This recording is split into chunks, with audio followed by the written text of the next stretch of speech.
Hello, this is Brian Anderson again. We are in Matthew chapter 20 today, and we have another daily devotion. This time we're going to be taking a look at the parable of the laborers in the vineyard. I think you probably remember that story. Jesus said that the kingdom of heaven was like a landowner who hired day laborers to work in his vineyard.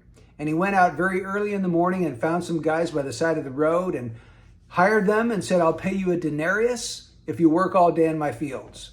Later, he went out again. A few hours later, he found some other fellows. He hired them and told them he'd pay them whatever's right. And then went out again 3 or 4 times. And finally, he went out and it was like 4 o'clock in the afternoon and quitting time is 5. And he hired these guys just to work 1 hour. And so they all came aboard. They worked for him. At the end of the day, he told his foreman to pay the wages to all the men. And starting with the guys who started to work at 4 p.m. to 5 p.m., he gave them a denarius.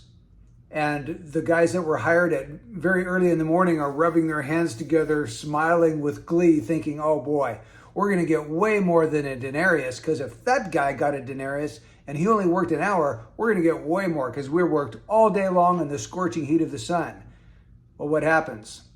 Instead of them getting a lot more, the landowner gave them a denarius, and they started to grumble and started to complain.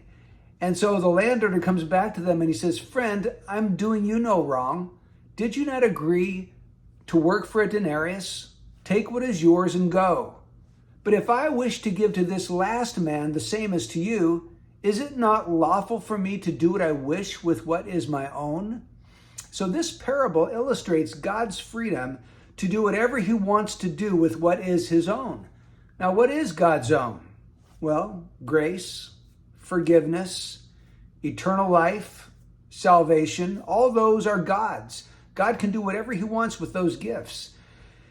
And we get upset, don't we, when we think of things like this, because we say, well, that means that God's not fair. Well, it's true. God is not fair. If God were fair, he would give to every person on the planet exactly the same thing. But he hasn't done that. Why is it that some people grow up in a place like the United States in the 20th and 21st century where there's a church on practically every corner? They can turn on the radio and hear gospel preaching, or turn on the television and see a gospel message at any time. And other people live in other parts of the world where they never hear about Jesus Christ their entire life. Is that fair? Well, of course not. It's not fair. But God has never said that he has to play by our rules of what is fair. God is sovereign and free to do what he wishes. If he saves one person and passes by another person, that's his prerogative. No one can ward off his hand or say to him, "What have you done?"